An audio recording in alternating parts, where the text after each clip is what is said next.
Art and education में आप सभी का स्वागत है। आज हम कक्षा 8वीं घन और घनमूल प्रश्नावली 7.1 के सवाल करेंगे।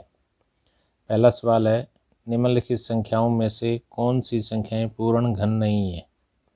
216, 128, 1000, 100, 46,656। ये 5 सवाल हैं। इसमें ये निकालने से पहले हमें यह समझना जरूरी है कि घन और घनमूल क्या होता है। चलिए कुछ संख्याएं लेते हैं। 1 की पावर 3, इसको हम 1 को 3 बार गुणा करेंगे तो ये 1 आ जाएगा। ये 1 का घन हुआ 1। इसी तरह 2 का घन निकालेंगे, 2 को 3 बार गुणा करेंगे, 2 गुणा में 2 गुणा में 2, 8 उत्तर आ गया इसका।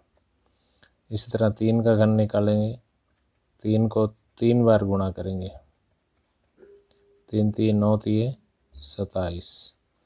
इसी तरह 4 का घन निकालेंगे, 4 गुणा में 4 गुणा में 4, 4 चौके 16 चौके 64। इसी तरह 5 का हम घन निकालेंगे, 5 गुणा 5 गुणा में 5, 5 5 25 5 125। तो ये तो हुआ घन। हम किसी संख्या को 3 बार गुणा करते हैं तो वो उसका घन आ जाता है।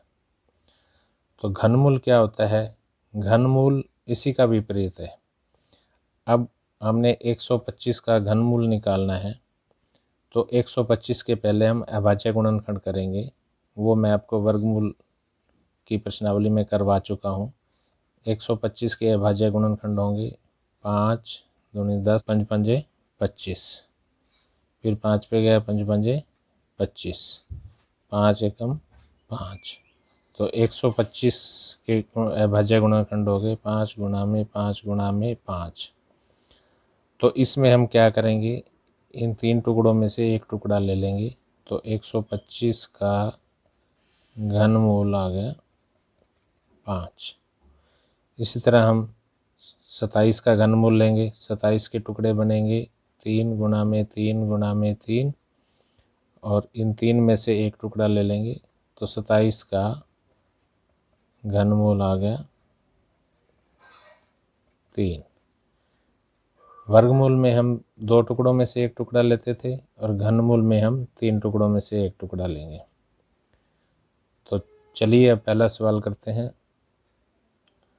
पहला सवाल है, निम्नलिखित में से कौन सी संख्याएं पूर्ण घन नहीं है? अब पहला सवाल लेते हैं हम 216। हम क्या करेंगे, इसके अभाज्य गुणनखंड बनाएंगे। अगर ये 3 3 के टुकड़ों में आ जाते हैं तो ये पूर्ण घन है, अगर नहीं आते तो ये नहीं है। पहला सवाल है 216, ये पूर्ण घन है या नहीं है? तो हम क्या करेंगे, इसके अभाज्य गुणनखंड बनाएंगे।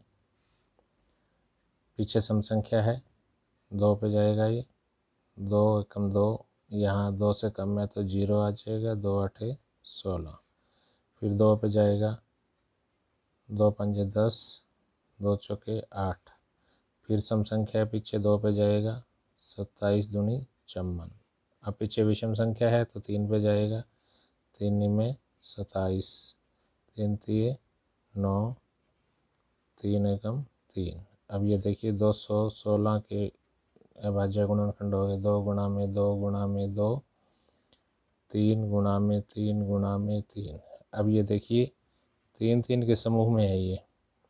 तो अब इनका 216 का घनमूल हो गया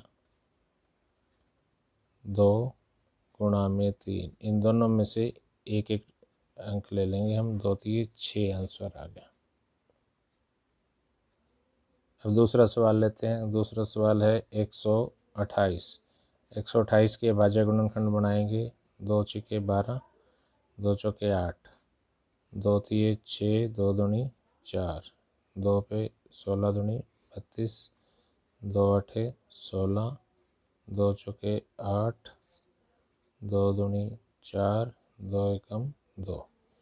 तो 128 के टुकड़े हो गए, 1 2 3 4 5 6 7, 1 2 3 4 5 6 7, ये 7 बार आया है।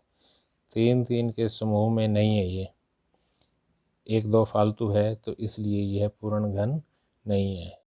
इस सवाल के शेष भाग भी इसी तरीके के हैं, इनको आप खुद ट्राई कीजिए। मिलते हैं अगली वीडियो में अगले सवालों के साथ।